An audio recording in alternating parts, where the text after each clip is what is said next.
tout le monde. Bienvenue à cette autre édition du balado Chic Choc en action.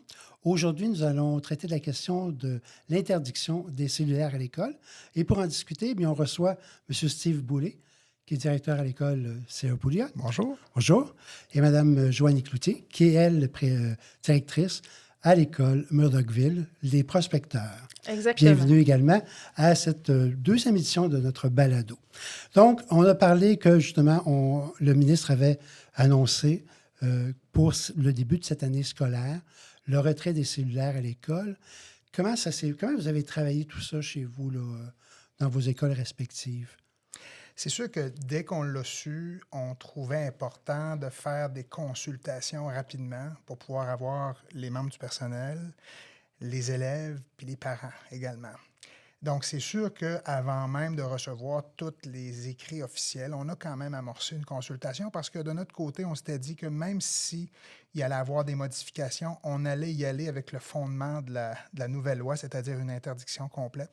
Puis ça s'est très bien fait, cette consultation-là. Puis on en est venu à une certaine cohésion surprenante du fait que les élèves nous ont dit la principale chose que vous devez vous assurer, c'est que ce soit équitable et juste envers tout le monde. Exemple, on a un grand territoire, on a des jeunes qui viennent de l'école, qui viennent à l'école de Cap-des-Rosiers, on en a d'autres, c'est Barachois. Fait qu'un jeune de Gaspé qui, lui, aurait accès à son cellulaire, exemple, après l'école, en allant chez eux le chercher, puis en ayant, ça, c'est clair que les élèves nous l'ont dit dès le début, il faut que ce soit équitable pour que, peu importe d'où on provienne, qu'il n'y ait pas des jeunes qui soient avantagés un envers l'autre. Donc, vous aviez comme des balises pour... Exactement. Puis, dès le début juin, on savait qu'on avait les coups des franches pour pouvoir appliquer une règle parce que la consultation avait été faite. Puis ça, nous, c'est important pour pas éviter justement qu'on ait des gens, bien, il y aura toujours des gens qui vont avoir d'autres points de vue différents, mais que dans l'ensemble, tout le monde voit les choses de la même façon. Il y a un consensus, oui. Et chez vous, au prospecteur?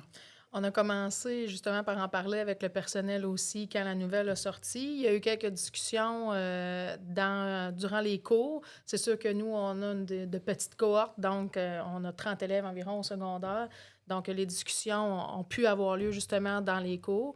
Puis, il y avait aussi l'inquiétude chez nous de ne pas pouvoir rejoindre leurs parents. Tout ça, c'est plus ça, la réaction, parce qu'on en avait qui avaient un long trajet à faire, par exemple, pour la pratique des sports après l'école, mais on a vite rassuré justement les jeunes là, pour avoir des idées de solutions pour justement rejoindre les personnes à l'extérieur de l'école là, suite à cette interdiction-là.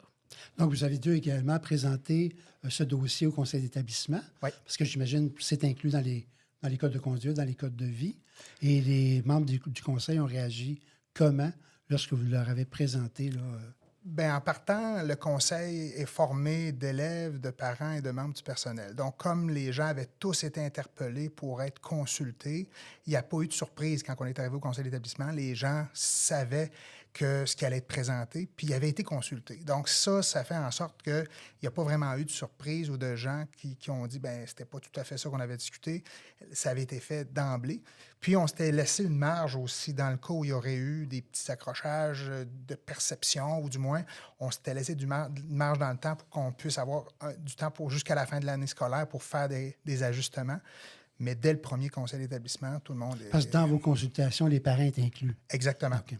Oui. Ben, on ne pouvait pas consulter les 490 familles, là, mais les parents représentants sur le conseil d'établissement, eux, ont été consultés, ont fait partie de la démarche. Puis ça, c'est quelque chose qui a été... qui était très intéressant parce que ça nous permettait d'avoir un autre regard, notamment l'aspect sécurité, rejoindre nos enfants. Parce que on a beau dire, ben dans notre temps, on n'avait pas, mais le monde a changé. C'était beaucoup de questionnements au niveau des parents. Oui.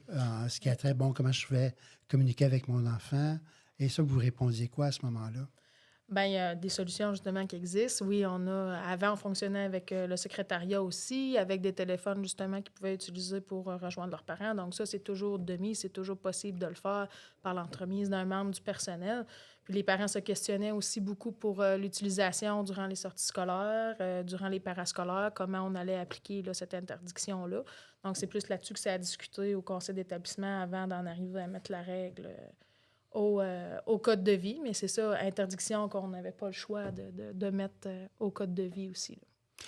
Une fois appliqué, donc, on se retrouve en début d'année scolaire. Comment ça se passe les premiers jours? Ça va bien, mais comme tu parlais, Joanie, il y a des conditions qu'il fallait mettre en place. C'est-à-dire qu'il fallait démontrer que l'école allait se mobiliser pour mettre en place une programmation d'activités pour combler les périodes où le jeune pouvait prendre son cellulaire. Exemple, les heures de dîner. Parce que pendant les cours, les jeunes ne prenaient pas leur cellulaire d'emblée. C'est plus pendant l'heure du dîner. Donc, c'est clair qu'on a mis en place une programmation dès le jour 1. Alors que d'habitude, on ne fait pas ça. D'habitude, on laisse les jeunes entrer, on fait des inscriptions, et puis la programmation d'activité parascolaire va commencer fin septembre, début octobre. Mais là, on voulait vraiment commencer tout de suite. Puis ça a été très apprécié, tant des jeunes, tant des parents, parce qu'on a eu des réactions là-dessus, puis aussi pour favoriser un lien maître-élève dès le début de l'année scolaire, parce qu'on connaît nos élèves dans nos classes, mais là, de le vivre des activités plus tôt, ça a eu un avantage. Donc, il y a des choses qu'on a découvertes au travers de ce processus-là, qu'on se dit, ça a eu du bon, pas juste sur le fait de ne pas avoir le cellulaire, mais d'autres aspects de notre fonctionnement que ça a amélioré. Et pour vous? Chez nous, c'est certain qu'on n'avait pas de programmation, justement, parce que pour l'heure du dîner, parce que nous, les jeunes ne dînent pas à l'école, donc ils retournent à la maison, à moins d'une période de parascolaire ou de récupération. Donc, vous aviez une autre réalité. Oui, exactement. C'était plus durant les récréations qu'il fallait mettre, durant les pauses, il fallait mettre des choses à leur disposition. C'est sûr que là, on se rend compte que les tables de ping-pong, les tables de baby-foot, tout ça, c'est beaucoup plus utilisé, mais surtout qu'ils se parlent beaucoup plus entre eux. Là. C'est remarquable, moi, pour la petite cohorte que j'ai. L'objet de ma prochaine question. Est-ce que les bienfaits que vous pouvez constater quelques semaines après l'implantation de ce nouveau règlement? Bien, moi, j'en vois deux. C'est sûr qu'au niveau de la socialisation, ça force les gens qui avaient une tendance à s'isoler plus, à devoir circuler dans l'école, puis devoir avoir un autre mode de fonctionnement au niveau des interactions sociales. Puis on s'entend, la socialisation, c'est une des 3 missions de l'école. Le deuxième bénéfice, c'est qu'on a des jeunes qui avaient tendance à se rapporter à leurs parents tout le temps. Que ce soit pour un résultat, un examen, une situation conflictuelle avec un autre élève. Et là, le fait qu'ils ne peuvent pas le faire en temps réel avec un appareil, bien, l'élève doit développer ses ressources internes et faire face à ces situations-là, puis à se construire comme individu. Donc, on pense, puis on le voit, une baisse, je pense, de l'anxiété dans certaines situations où le jeune qui a un mauvais résultat, il va devoir attendre au soir pour en parler avec son parent. Puis en même temps, du côté du parent, bien, lui, ça lui permet aussi de travailler de son côté puis de faire sa journée de travail, parce qu'on s'entend que si on a un enfant qui a des difficultés au niveau de l'anxiété puis qui peut nous contacter tout le temps pendant le jour, bien, ça fait des interruptions de travail. Puis nous, comme équipe, est-ce qu'on rassure les gens en disant, bien, nous, on est là. Si votre enfant vit une situation anxieuse, bien, on est capable de l'accompagner. Oui, puis on a mis en place vraiment tout au niveau surtout les plus jeunes. Mais en même temps, on a anticipé que les plus jeunes allaient avoir plus parce qu'ils étaient plus jeunes. Mais en même temps, eux autres, ils n'avaient pas le cellulaire au primaire. Dans le fond, c'était aussi ça, ils ne l'avaient pas. Donc, ça, c'est les deux bienfaits qu'on perçoit, là. Chez nous, il y a le côté socialisation, évidemment, qu'on remarque, mais il y a aussi le côté organisation.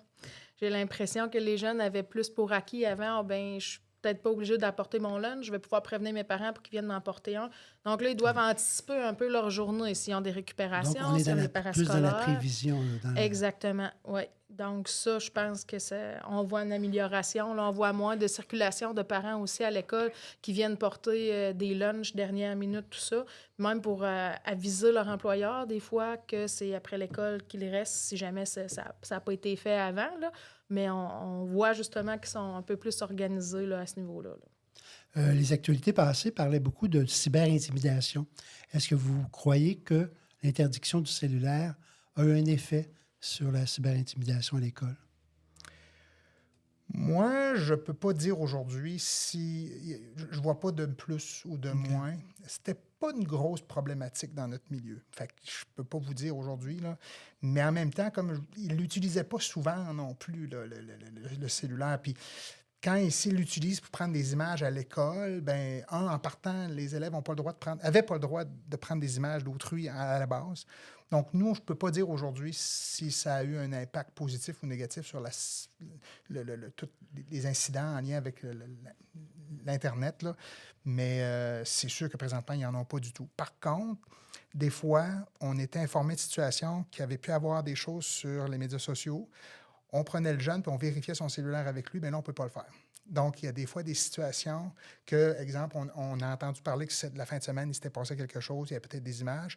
Bien, dans le passé, on avait accès aux jeunes, puis on disait, bien, va chercher ton cellulaire par prévention et tout ça. Là, bien, il ne l'a pas. Donc, c'est clair qu'il faut adopter d'autres stratégies à ce moment-là pour pouvoir intervenir dans ces cas-là. Est-ce que c'est la même chose au prospecteur? Oui, c'est la même chose parce que c'est ça, moi aussi, c'était pas un enjeu, la cyberintimidation, c'était des situations isolées. Ouais, je peux pas me prononcer non plus à vraiment voir s'il y a eu un effet. Là. Donc, dans l'ensemble, vous faites un bilan quand même positif de ce règlement, de l'application de ce règlement? Je crois chez nous que c'est unanime. Il y a beaucoup plus de positifs que d'irritants. Puis les petits irritants qu'on a, bien justement, on a mis en place des téléphones. Ce midi, il y a une jeune fille qui vient, j'aimerais rejoindre ma mère, mais c'est un 514.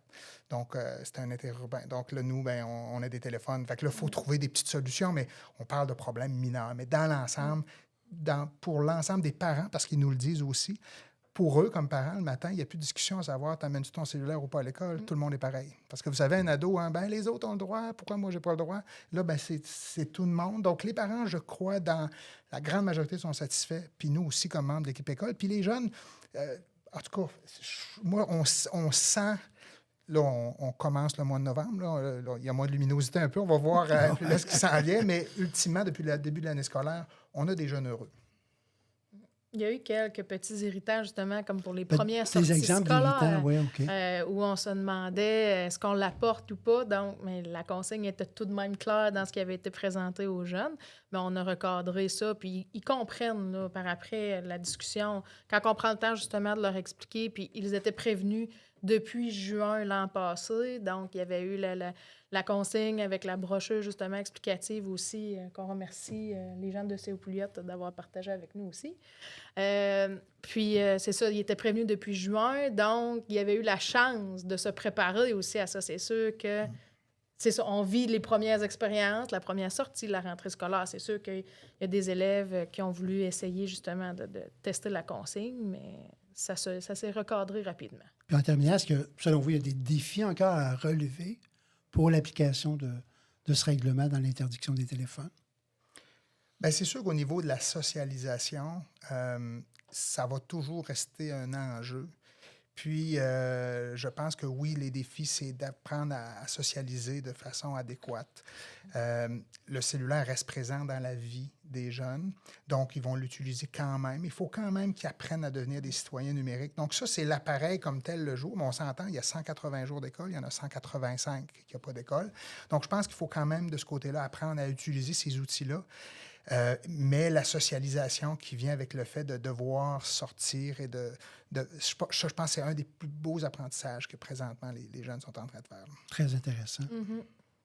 Et comment vous entrevoyez, en terminant, le vouvoiement, l'implication du vouvoiement, qui sera en janvier prochain? Ben, on fera un autre balado là-dessus, mais juste pour vous entendre. Présentement, c'est ça, je pense pas que ça va être un enjeu non plus chez nous. Est-ce que c'est vraiment... Est-ce qu'on va atteindre les objectifs fixés par ça? Je ne sais pas exactement qu'est-ce que ça va donner non plus, mais au niveau relation maître-élève, c'est ça. On est en questionnement, mais je crois que oui, ça peut amener justement pour transférer le tout justement en société, le respect mutuel là, entre les gens, entre les différentes cohortes. Là. Nous, on l'a déjà mis en place. Dans notre code de vie, il est déjà en place. Il était déjà pas mal en place. Puis, encore là, faut agir avec... faut agir avec attention face aux jeunes parce qu'il y en a qui n'ont pas été habitués à ça. Fait qu'il faut tranquillement les amener vers ça, mais ça ne pose pas problème. Puis, tantôt, on faisait des blagues. Moi et Joanie, on a déjà été dans la même école où il y avait le vouvoiement. Je ne suis quand même pas aussi jeune qu'elle, donc vous comprendrez que je n'étais pas son collègue de classe, mais il y avait le vouvoiement, puis ça allait très bien. On avait une école où il y avait des liens maître-élève superbes. Donc, je ne pense pas que ça va nuire. C'est tout dans la façon de l'amener puis dans la façon de l'enseigner aux élèves. Là. Puis là-dessus aussi, je pense qu'il faut le voir avec positivisme. Bien, merci beaucoup de votre participation. C'était très intéressant de vous entendre. Merci, M. Merci à vous.